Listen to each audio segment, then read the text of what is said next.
дар асоси дастуру супоришҳои раиси вилояти мухтори кӯҳистони Бадахшон Мирзонабод Алишер Худобердӣ дар ҳамдастӣ бо раёсати кишоварзии вилоят дар пешрӯи ҷашни байналмилалии Наврӯз ярмарка фурӯши маҳсулоти кишоварзӣ ва хӯрокворӣ дар маркази вилоят шаҳри Хорух баргузор гардид. Дар он хоҷагиҳои деҳқонии ноҳияҳои Дарвозу Ванҷ, Решону Ишкошим, Шуғнону Рошқала ва Мурғоб бо нархи нисбати бозор арзонтар маҳсулоти хушсифатро ба фурӯш бароварданд. Аз рафти баргузории ярмарка фурӯши маҳсулоти кишоварзӣ ва хӯрокворӣ раиси вилояти мухтори кӯҳистони Бадахшон Мирзонабод Алишер Худобердӣ боздид анҷом дода бо ҷараёни ин намоиш фурӯши маҳсулоти хӯрокворӣ аз наздик ошно гардид. Роҳбари вилоят ҷиҳати бо нархи дастрас пешниҳод намудани маҳсулоти хӯрокворӣ ва кишоварзӣ дар остонаи таҷлили иди Наврӯзи Аҷам ба кулли кишоварзон миннатдории самимӣ баён намуд. Қайд дошт ки таъмини амнияти озуқаворӣ яке аз ҳадафҳои муҳими ҳукумати ҷумҳурии Тоҷикистон ба ҳисоб рафта ҳамасола аз ҳисоби заминҳои партов, боғҳои нав ва замини кишт ба гардиши кишоварзӣ дароварда мешавад ки дар таъмини аҳолии вилоят бо маҳсулоти худӣ нақши арзанда дорад. Раиси вилояти мухтори кӯҳистони Бадахшон Мирзонабод Алишер Худобердӣ зимни боздид аз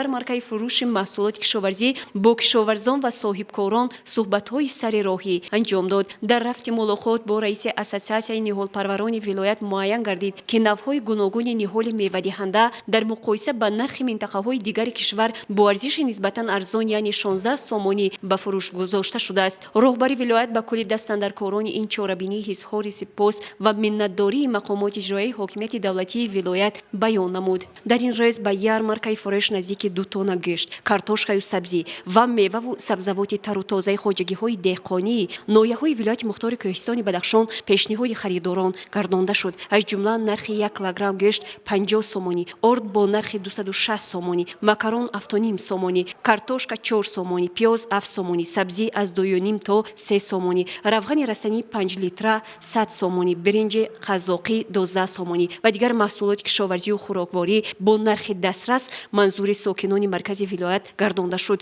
Тамоми сокинони вилояти мухтори кӯҳистони Бадахшонро ба муносибати фаровасии ҷашни байналмилалии Наврӯз табрик ва муборакбод гуфта барои ҳамагон сиҳатӣ, саломатӣ, хонободӣ ва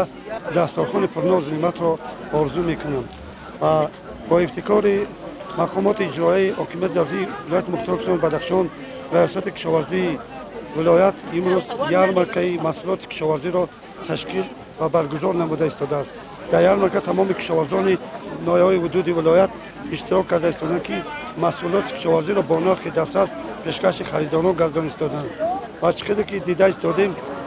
аз ҳамаи ноҳияҳо маҳсулот ворид гардидааст. Кишоварзони ноҳияи Ванҷу Решон маротибаи 16 мешавад ки дар ярмаркаи кишоварзӣ маҳсулоти хушсифати маҳаллиро ба фурӯш мегузоранд. Тибқи иттилои масъулини соҳа дар ярмаркаи навбатӣ хоҷагиҳои деҳқонии ноҳия тавонистанд картошка, сабзӣ, пиёз манзури харидорон намоянд, зеро бо фарорасидани фасли баҳор сокинони шаҳру ноҳияҳои вилоят эҳтиёҷ ба меваву сабзавот бештар доранд. Наврӯз айёми баробаршавии шабу рӯз ба оғози кишту кори баҳорӣ мебошад ва кишоварзони ноҳияи Ванҷ бо мақсади таъмини фаровонии бозори истеъмолӣ ва ба танзим даровардани нархи навои маҳсулоти кишоварзӣ зиёда аз 15 тон маҳсулотҳои кишоварзӣ аз қабили картошка бо нархи 4 сомонӣ, сабзӣ бо нархи 3 сомонӣ, пиёз бо нархи 7 сомонӣ ва чормағз бо нархи 20 сомонӣ, себ бо нархи 4 сомонӣ дастаси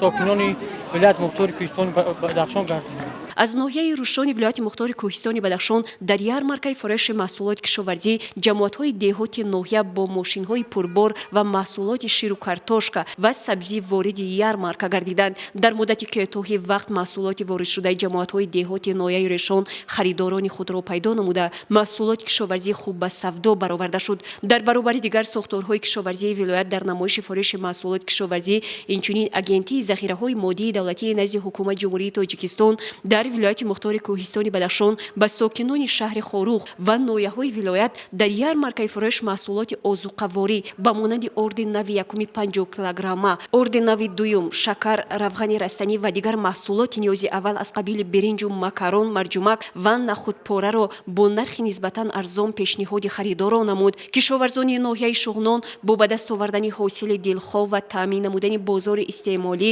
бо маҳсулоти хушсифати ватанӣ яке аз нишонаҳои асосии اساسی رسیدن به هدف استراتژی مملکت تامین امنیت اوزوقواری جمهوری تاجیکستان ارزیابی نموده توانستند در یارمارکای نوبتی نمودهای گوناگون درختان میوه دهنده، محصولات پالزی، سبزیجات و میوه‌جات و شربت و افشوره را پیشنهاد خریداران نمایند. ساکنان سربلند شهر نوایی ولایت مختار کوهستان بدخشان راه اندازی نمودن چنین یارمارکای کشاورزی و دیگر محصولات اوزوقواری را خوشپذیرفته به اساسگذار صلح و وحدت ملی پیشوای ملت پرزیدنت جمهوری تاجیکستان محترم امامعلی رحمان منتداری به پایان خود را بیان داشتند. زیرا از صبح صادق ساکنان شهر خاروق و دیگر ناحیه‌های ولایت در میدان اسماعیل سامانی توانستند محصولات لازمی را خریداری و بهره فراوانی دسترخوان خانوادگی در روز تجلیل جشن نوروز از این یارمارکای کشاورزی بهره ور گردند. کشاورزان ناحیه درواز ولایت مختار کوهستان بدخشان نیز در یارمارکای فروش محصولات کشاورزی کارتوشکا و پیاز، سبزی و کرم،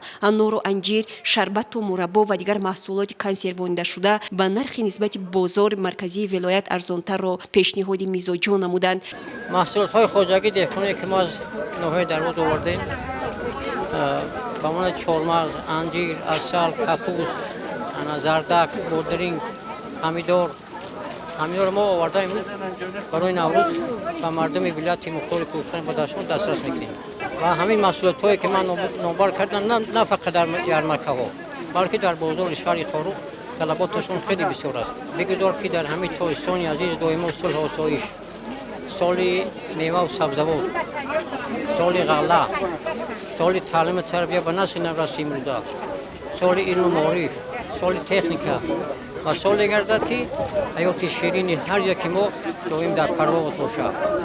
و بگذار که در خاندان هر یک تاجیک کوهستانی که در قلمرو جمهوری تاجیکستان و بیرون از حدود تاجیکستان عمر به سر میبرند خانوادگی، خوشبختی، خرسندی و تمام بخش‌های زندگی را من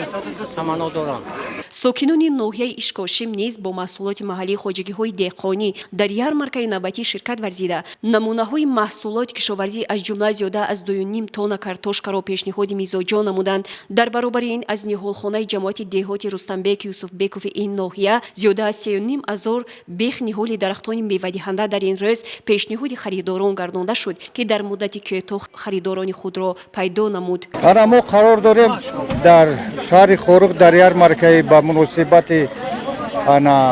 عید نوروز به همه بدخشانی و به همه تاجیکستانی ما عید نوروز تبریک میکنیم. ما